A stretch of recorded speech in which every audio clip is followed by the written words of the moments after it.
राधे राधे।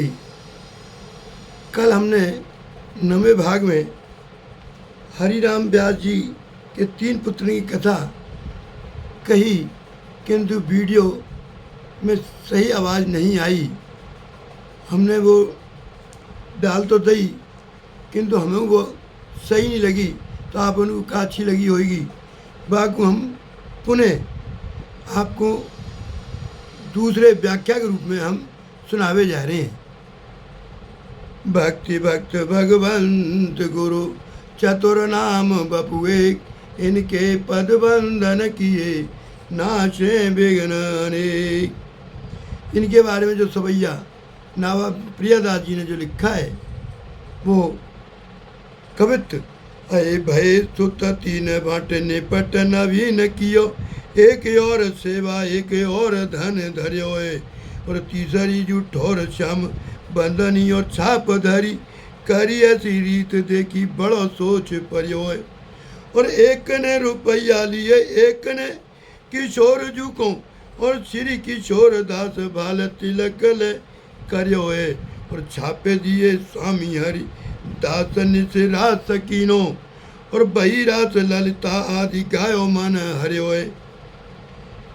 इनके 3 पुत्र भय।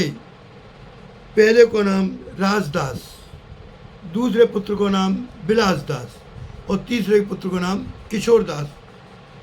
अब इन्होंने एक दिन हरिराम व्यास जी भगत जी ने सोची कि क्यों ना मैं अपनी संपत्ति को तीनों बेटन में अपने सामने बंटवारा कर दूं। और इन्होंने कैसे बंटवारा किया है, एक भाग में तो इन्होंने रुपया रख लिए धन दौलत, और दूसरे भाग में किशोर जी और किशोरी जी की सेवा को रख दियो, और तीसरे भाग में श्याम बंदनी और तिलक छाप रख दी। और तीनों बेटन थे बोले कि भैया जाकी जो मर्जी आवे सो अपनो अपनो भाग ले लो। और छोटे बेटा के किशोरदास जी के भाग मन में तो यही कि वो तिलक छाप और बंदनी मिले, पर वो कहे तो कहे कैसे, माने नहीं चुप रहो। सोनते पहले बड़े बेटा ने रुपयन की थैली उठा ली नहीं। क्यों उठा ली नहीं, ये आगे आपको क्लियर होएगी। और दूसरे बेटा ने बीचवाई ने बिलासदास ने माने किशोर जी की और किशोरी जी की सेवा को ले लियो। और तीसरे बेटा बड़ा खुश हुए हो किशोरदास, बोले कि भैया मेरी रुचि तो पहले से ही थी, पर मैं ये चाहता हूँ कि पहले बड़े भैया ले लें, संकोच थे मैंने पहले नहीं उठाया हो। फिर बोली मेरे मन की तो यही कि मैं तिलक छाप और बंदगी लगूँ शाम की। इनके पिता व्यासदास भक्त बड़े प्रसन्न भई। उन्होंने हृदय से लगा के बोले बेटा तेने पिताजी की अपने पिता की वास्तविक संपत्ति को तो तय नहीं पाया है। मेरा धन तो जइयो श्याम की बंदगी और तिलक और छाप। फिर व्यास जी ने किशोरदास जी को अपने गुरु स्वामी हरिदास जी के पास लेके गए, और स्वामी जी ने कृपा पूर्वक किशोरदास जी की उपासना रहस्य समझावे के साथ साथ इनको दिव्य दृष्टि प्रदान करी है। बागे फलस्वरूप इन्हें धीर समीर घाट पे दिव्य रास को दर्शन भयो है। क्या दर्शन भयो है, बाद समय किशोरदास जी के जो इनको प्रियतम को दर्शन भयो, भाई समय पे वो जोर जोर से गावे लगे। और क्या कह रहे हैं उस दर्शन की झांकी देखो भैया। अरे लाल लटकंता यौवन मनता, और खेलत रास अनंताए, और जमुना तीर बीरज वतन की मध्य राधिका कंताए, और एकन के कर कंजक फूलनि परिरंभण देतया संताए जी। किशोरदास के स्वामी बिहारी, और व्यर्थ केल करंताए, देखो लाल लटकंता यौवन मनता खेलत रास अनंता। हे वही रास वह ललिता जी रास लीला में देख रही तो उन्होंने ललिता जी ने गाया, जो ललिता जी ने गाया हो।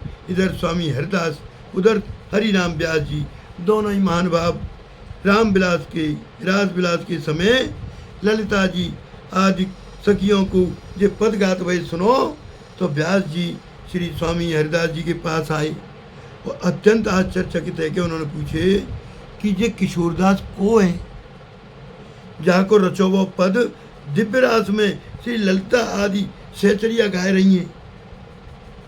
ये सुन के स्वामी हरिदास जी को हंसी आ गई, बड़े जोर से हंसे, बोले अरे हरिराम व्यास जी वो कोई और ना है, ये नयो कवि तुम्हारो ही बेटा किशोरदास है।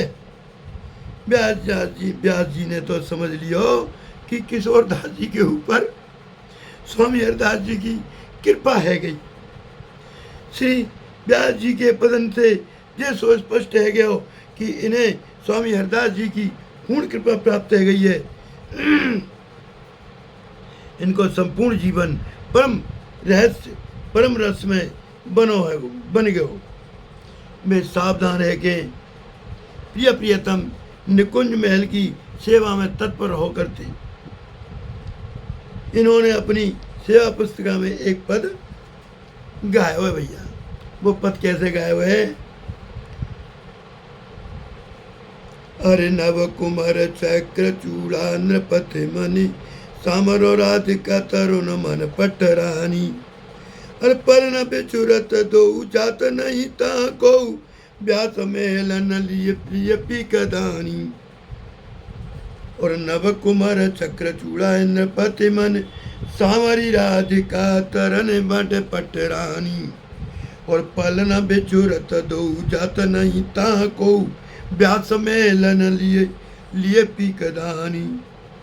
एक बार वर्णन आया भैया कि अकबर बादशाह के दरबार में एक गायक ने पद गाया, व्यास मेलन लिए पीकदानी, यही पद।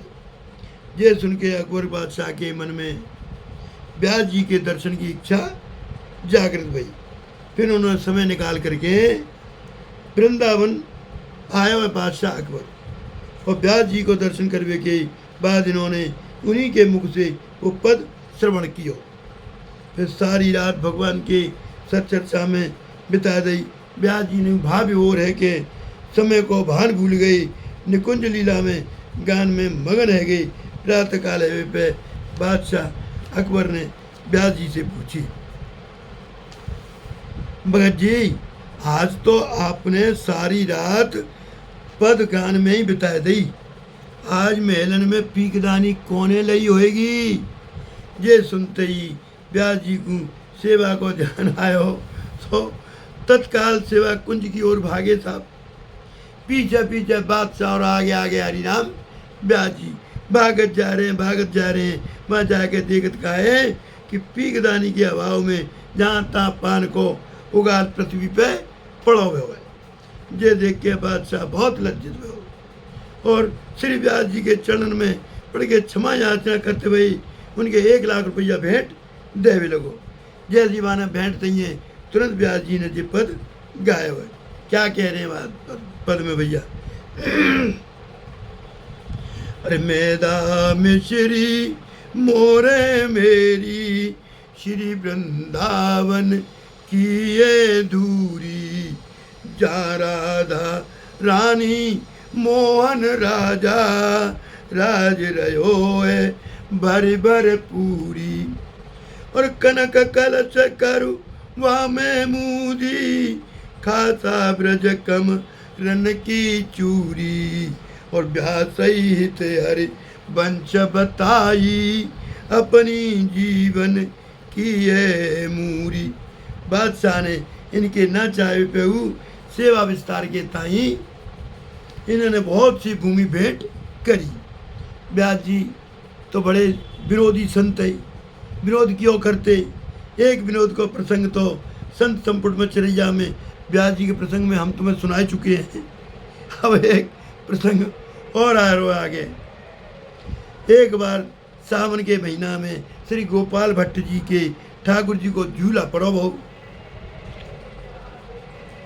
झूला पड़ो बहु, और वृंदावन के सवरे रसिक संत वहाँ उपस्थित है और झूला के पद गाए जा रही। और श्री गोपाल भट्ट जी ने व्यास जी से कही, आप तो सिद्ध कवि हो, कोई पद बना के ठाकुर जी के श्रृंगार को वर्णन करो। तो व्यास जी ने श्रृंगार को वर्णन कैसे करो है, मल्हार के रूप में देखिए भैया। मेरी राधे झूले मेरे गंड की नंदन जीरी, राधे जी मेरी राधे झूला तो झूले मेरे गंड की नंदन राधे, राधे जी। मानऊं भट्टा कड़ी में गोरे अंग लगाए चंदन जी। ये तो मल्हार राग में, और उन्होंने अपने राग में क्या गाई है, झूले मेरे गंडकी नंदन झूला झूले आज राधे, झूला झूले मेरे गंडकी नंदन झूला झूले आज राधे। मानो भट्टा कड़ी में बोरे, मानो कड़ा भट्टा, भट्टा के बैंगन थी, अरे मानो भट्टा कड़ी में बोरे अंग लगाए चंदन जी, हाथ न पाओ नैन नहीं नाता दे जी, ध्यान करत कछु होए नंदन झूला झूले देवकी मेरे नंदन जी। और आगे क्या कह रहे हैं, जालंधर यरु वृंदा वल्लभ गाए रहे जी, जालंधर वृंदा वल्लभ गाए रहे जी। व्यास का राधे, व्यास का राधे कही चंदन श्री राधे राधे गोविंद, झूले मेरे गेंडे की नंदन। इनके इस विनोद पद को श्रृंगार से सुन के सौरा समाज हंस पड़ो। क्यों हंस पड़ो, इन्होंने कही झूले मेरे गंडकी नंदन।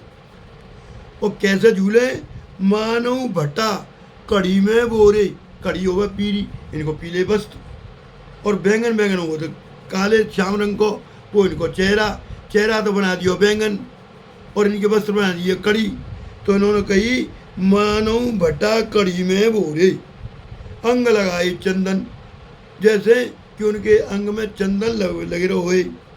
और फिर आगे कही हाथ न पाँव नैन नहीं नासा, इनके न हाथे न पैरे न नाके, और ध्यान ध्यान करत कुछ होए आनंदन, कितना आनंद है रो है, जैसे कड़ी में बैंगन बोर दियो हुई।